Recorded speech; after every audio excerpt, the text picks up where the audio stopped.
Hey guys, you're the Rage here. Hope you're having a fantastic day, and welcome to my post-beta review thing that I'm doing for LawBreakers. This is basically going to be a video where I break down my playtime on the LawBreakers beta, tell you guys about the game, and tell you basically what I think of it, and if it's going to be worth checking out the full game in the future. But I'm only going to talk, I only have about 25 minutes of footage, so I'm not going to do a full great long review on everything in the game. Plus, it's a beta, so everything's probably not even in there anyway. There's probably more characters and more maps and more, modes, obviously, that are going to be in the game later. So it's not really fair to criticize the game for lacking any content here. But let's talk about the content that is in the game. So in this game, there were 8 total classes. Well, let me start off by telling you about the world. So basically, in this world, gravity has gone screwy. This is planet Earth, but on this Earth, this is like future Earth. And in this reality, gravity in certain pockets in the world has just gone kablooey. We don't know why, we don't know where from. And basically, this has given rise to, I believe, some criminal organizations. Again, not too much story yet, but when the full game comes out, I expect some semblance of story somewhere. Even if it's sort of an Overwatch kind of lore story in online comic books or in the background. But basically, gravity's gone screwy, and gravity also just so happens to be the main focus of this game for movement. As you can notice, as I walk into this section over here, I go into 0G, and me and this guy are kind of floating around and bopping around, and it's a really cool movement mechanic. So in this game, there are actually two factions, known as the Law and the Breakers. So the Law are obviously the cops, the law enforcement, the guys that, are the law. They are the law. And then you have the Breakers, and the Breakers are the criminals. The Breakers are the guys that have been in prison and work for the gangs and yada yada. There's actually a corporation that called Shura Corp or Shura Corp, something like that. Basically, I believe it's some sort of legitimate corporation, but that's a gang, but isn't. I don't know. Again, more things that will be revealed when full game comes out, but that's not important. What is important is that there is the Law and the Breakers. You got your two factions. They both fight, and there are 8 classes total in this game. So similar to a game like Overwatch or Paladins, this game is a first-person shooter, and each of these roles is filled out by these people, these different classes, if you even want to call them that, these different roles, classes, whatever. And the nice thing is that these roles do not impact the game very much at all, unless you stack, say, 4 assassins on top of each other or something stupid. Kind of similar how in Overwatch, if you stack like 6 soldiers on top of each other, it just gets stupid and breaks the balance of the game. But hopefully in the future, LawBreakers will fix the issue, but more on that later. For right now, let's talk about the classes themselves. So each of the Law and the Breakers, both factions, have access to the same exact classes. So for example, there are the Vanguard, Enforcer, Assassin, Titan, Gunslinger, Juggernaut, Battle Medic, and Wraith classes currently in the game. There was a what I believe a ninth class to be, that was locked off. There was an icon there. I think it may be a placeholder for a class that either has not been designed yet or is in the full game, but we don't know about that yet, so I'm not going to speculate. But these classes are available to each side, so it's not like one side has a certain class and another side has a certain class. No, the classes, only the characters differ on either side. So, for instance, the Vanguard class, they both have miniguns, they both fly around with a jetpack, they both throw a handful of grenades, both of their ultimates are exactly the same. You get it. They basically took the abilities of one and carbon copied it over to the other, but they are two different characters, different voice lines, different voices, different different ways they act, different things they say, different ways they look, because one is the Law and one is the Breakers. So they are two different factions but they share similar abilities. And it's really interesting that there are only 8 characters in the game, and yet this beta, I should say, this beta is more balanced than Overwatch currently is. And I think it's that actually comes from the lack of abilities and lack of power roles that are in this game. As I said earlier, the roles don't really matter in this game.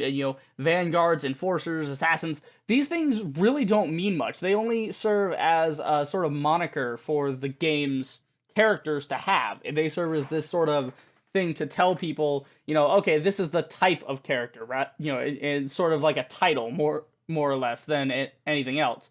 they don't really mean much. Like in Overwatch, how you have defense and offense and supports, and the supports in Overwatch are fucking bitches compared to the battle medic in here. The battle medic in here takes no shit, by the way.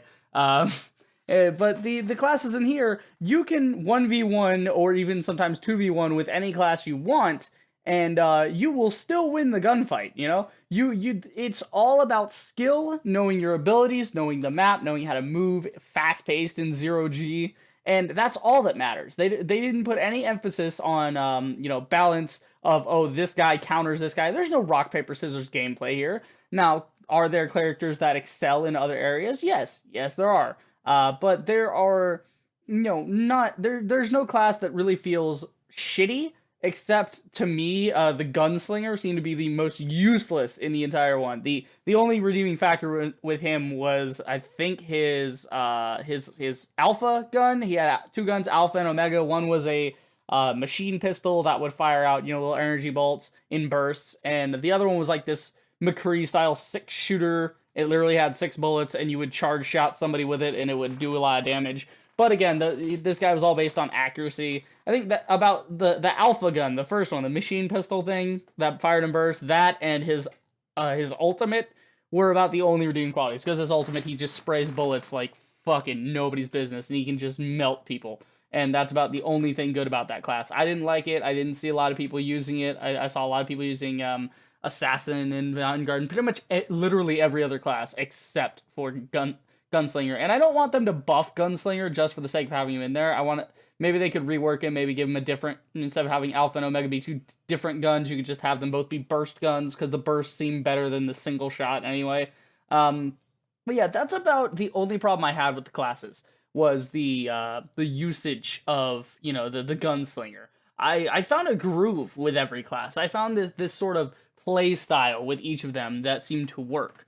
And you had, you know, the Vanguard was this quick, nimble character that dealt a little bit of damage, but not too much, not too effectively, you know, damaging, but at the same time was able to maneuver very well in zero gravity because she had this jetpack, and it's just really interesting character. And then you had the Enforcer, who's the running gun. You see him on screen now. This running gun, Call of Duty style assault rifle, and packing this little sidearm, a little laser thing that he has, you know, not laser, but like a taser gun sort of thing. And then, you know, the Assassin's got the blades and stuff, but, you know, I don't want to go too in-depth with the characters as of right now. Let's get back to the whole roles and how they function. So, in this beta, there were 3 game modes, and the way each of these roles functioned in each one was kind of different. They had their obvious, you know, combat maneuvers and whatnot, but their movement, it seemed to change the meta from game mode to game mode, depending on movement based, and what kind of movement was necessary. Also, before I forget, let me say, the inspect weapon in this game is sickeningly good. I love, this is not some COD or CSGO style, oh, look at your gun real quick. No, they get flamboyant. Some of the characters get really flamboyant with looking at their shit. You know, and I especially like the assassin, how she was flipping the shotgun and looking at it. Very cool. But the different game modes change the meta, is what I was getting at. And it depends on, do you want speed? Do you want, you know, the ability to lock down the point? Do you want to be able to take bullets? Do you want to, you know, there's a lot of different ways to play in this game, and none of these ways feel cheap and easy, but at the same time, none of these ways feel overly strong, or overly shitty, I should say. They don't feel, no class is OP, no class is complete shit, other than maybe the Gunslinger, but that's a simple rework of the character, you know, kind of like what Overwatch did with Symmetra. You know, they had kind of had to rework, like, her ultimate and her shielding ability, because it simply was not useful. But back to the classes, how they act in each game mode. So there were 3 game modes. It was Blitzball, Overcharge, and Turf War. Blitzball is this sort of, we've seen this game mode before in Call of Duty, in the, what are they called, Uplink, where they had it in Advanced Warfare, they added it in for the first time. They also had another one in Ghost that was similar to this, called, I think they actually just called it Blitz, where you would, you know, score yourself into the enemy's goal. So yeah, it's pretty basic game mode. You go, you get the ball, and then you get out of there with the ball, and you know, go dunk it into the enemy's goal. But this game was interesting because it inspires a lot of people to say, oh, I'm going to be the assassin and use this grappling hook to go really fast and dash around, or I'm going to be the wraith and I'm going to do damage, I'm going to get the ball and my slide in the goal. But then there's somebody like me on the other team who's smart enough to use the Juggernaut class. The Juggernaut is this beast of a robot, and I absolutely love him. He's packing a shotgun. He puts up this little wall right in front of him, kind of like a May ice wall, but it's wherever he's pointing his cursor, so it appears like 2 feet in front of him, perfectly, like, level with him. So you can just kind of throw that up and be like, no. But it is destroyable rather quickly. If it takes a moderate amount of damage, so you can destroy it rather quickly, but not quick enough to get away from the guys chasing you. So whenever somebody took the ball, I would always be waiting with Juggernaut on the point, waiting for them to get there. And so they would run in, they'd be like 20 feet away from the thing, and I would throw up the wall, and they'd be stopped. And they'd be like, oh shit. And I see so many people trying to flip through the thing, or go up a wall, trying to flip over it. It's like, if you can't get through that, dude, stop trying. And then my teammates would come up and kill them, and it was good, because it showed off the Juggernaut. And in every other mode, I would say, except maybe Turf War, the Juggernaut's kind of pointless. In the other mode, Overcharge, he's not very fast, not very maneuverable, can't, go in and snatch the battery, as we saw earlier, can't really do any of that. But he is good at holding a position, and obviously that cheap little wall that he throws up to stop people. Just that, giving your team that half second of hesitation that they need in order to stop the enemy's push and stop them from getting in the goal. Because it's really, really fucking hard to stop an enemy from getting in a goal in this game. It is stupid hard, because they can just jet right past you before you can kill them, because the time to kill is slower in this game. And I don't want it to be any faster. I don't want it to be that. I want people to have to play defensively and put a stop to the enemy's bullshit when they're on defense. I don't want somebody just, quickly shooting the guy, taking the ball back, and going the other way with it. But, it's different how each of these classes works. So, Blitzball, as I said, is this, sort of character development thing. It's sort of this, like typical sport, basically. You grab the ball, you go to the enemy's goal, it's 8 points to win, but then you got the guys like me that play Juggernaut and play for the win, and we go for the objective, and we stay there and hold down the fort, so whenever an enemy tries to get close, we say no, and, hopefully our teammates playing the assassins and the wraiths and the quick guys that, chase the enemy down and can do a lot of damage, come up and end them. But when that doesn't happen, then, that's kind of annoying. But it's a beta, there's not a lot of people playing anyway, so you're going to get those bad teammates more often than not. So you got, that is Blitzball. That is the depth of Blitzball. Basically, you go get the ball, and in Blitzball and in Overcharge, you have this objective you have to grab, which is, in Blitzball, it's the ball, and in Overcharge, it's the battery. And in these two game modes, the objective cannot just be grabbed at a moment's notice like that. You have to wait. You have to lock down the area. It's sort of like a pseudo capture the flag. So it has this shield on it, and you have to stand there. Someone has to be standing there to make the shield lower itself. Now it lowers relatively quickly, and it keeps it in the action. But once that shield is lowered, anybody can grab it. So it's not like, oh, we lowered it, so we grab it. No. You can do all the work sitting there, and then an assassin or a wraith can come by really fast and just come in, knock you away from it, grab it, and go back to their base with the battery, or go to your goal with the ball. It is really fast-paced, and it's kind of crazy. I like that mechanic. And every time the objective is dropped, the shield is reset. So you have to, go back through the mini game of holding the objective until you have it, grabbing it again, and then going again. It slows the pace down. It stops it from being so frantic, but at the same time keeps the pace without, it doesn't full stop everything, which is nice. But that's Blitzball. That's your typical sport gameplay. You grab the ball, you send it to the enemy. Then there's Overcharge, which is sort of this, this is more like Capture the Flag, but it has an interesting variation on it. So with Overcharge, it's a neutral objective with both these game modes. So you get the battery in the center, you bring it back to your base and charge it. It's first to 3 fully charged batteries wins. But the cool thing is that while it's sitting in your base, the enemy can come and take it back as if it was just basically sitting on the ground. They come, they lower the shield, they grab it, they take it. But it retains all charge it had. So it's really cool. They take it and they go back to their base, they keep all the charge, and put it into their base. So I've seen this happen. I've made this happen. The enemies can fully charge a battery to 100%, and then you can come in, take the battery at 100% all the way back to your base, put it in your base, and then wait 20 seconds for the overtime, I guess. That way it doesn't just score right away on 100%. It takes 20 seconds after it reaches that point to give the enemies a chance to steal it back.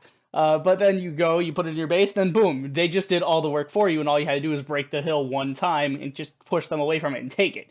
And standing on the point does not contest it.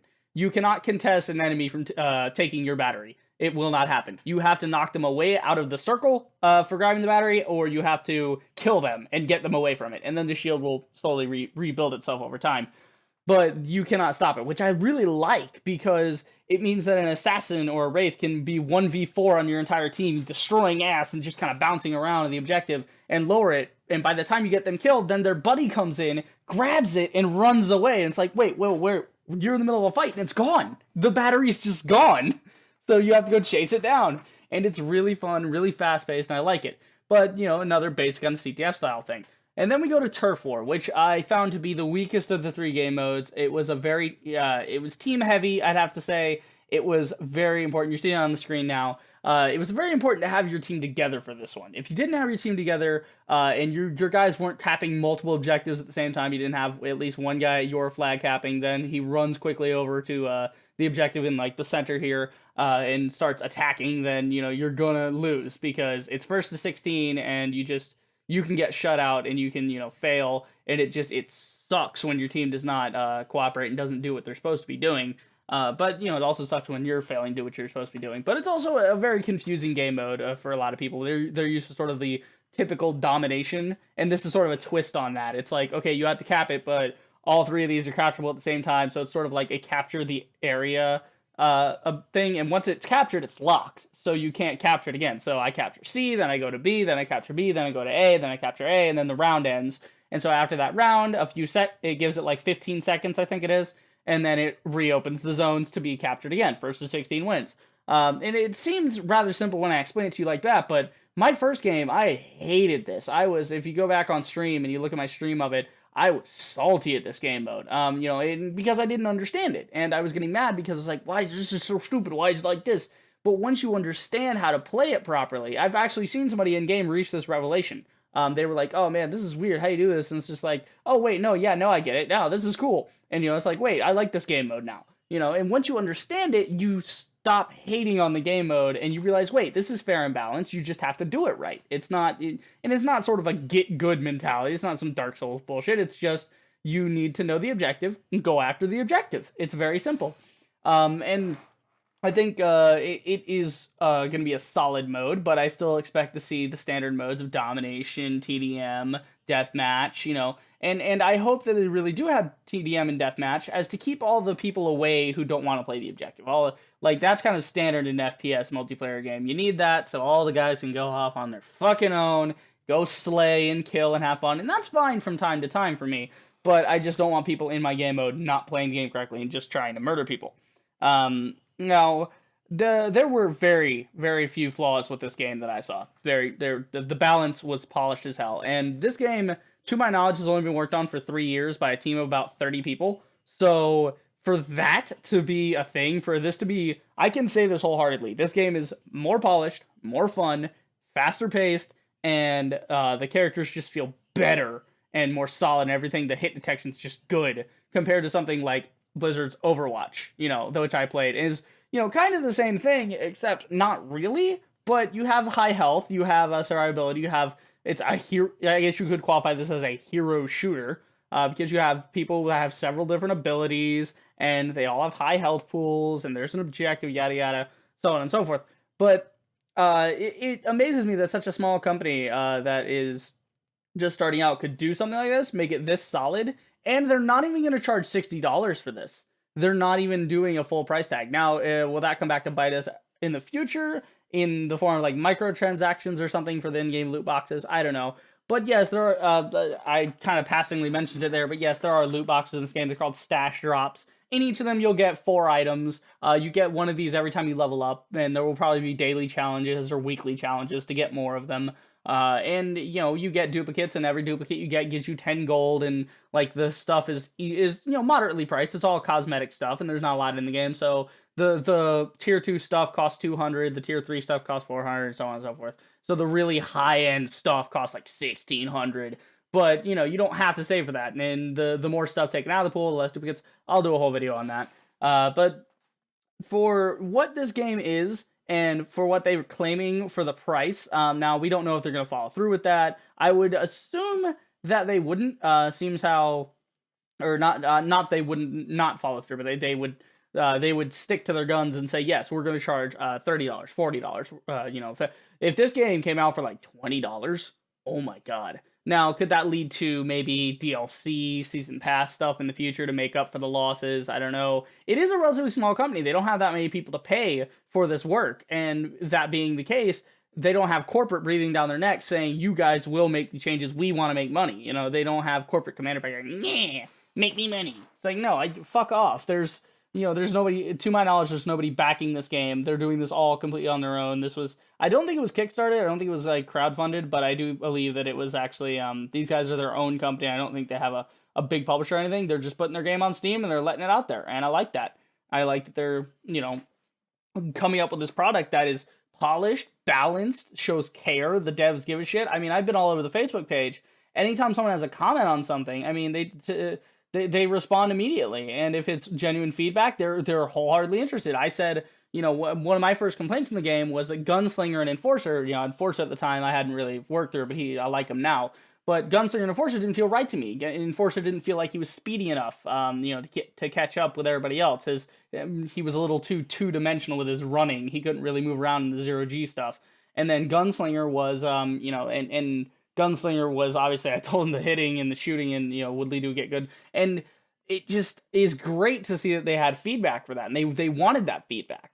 They said, you know, and when I said it, they didn't just passively say, oh, we're looking into that. No, they said, oh, really? Give us feedback. What do you think's wrong with them? How can we fix this? Where's the solution? They called me on my bullshit, I will have to say. I've seen them doing that to everybody on the page too. They're very active. They're very involved.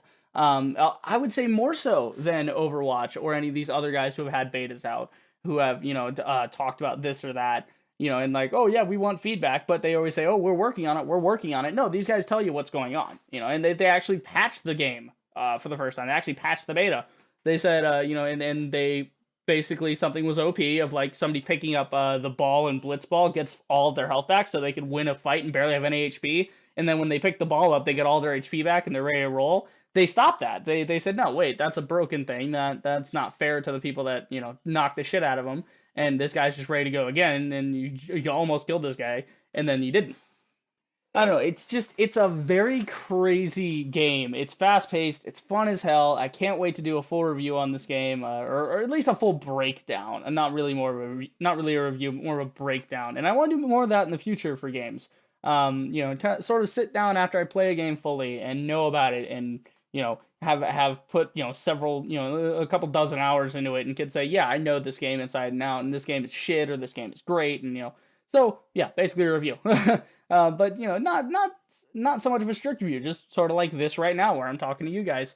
But yeah, I wanted to get word out for this game, and I want this to go everywhere, so please share this video if you have it, because this game is not getting a lot of exposure. I don't know if it's because they don't have a lot of marketing funding, because, again, I think, like I said, if they are alone in their little 30-man studio, they're probably not going to have a lot of money to, you know, and there's the reason it's taken 3 years to produce this. And for a team of 30 in 3 years, this is impressive work. But yeah, it is a solid title. It is something I'm looking very forward to in 2017. And they actually just posted something cryptic on the Facebook page. You can still go look it up.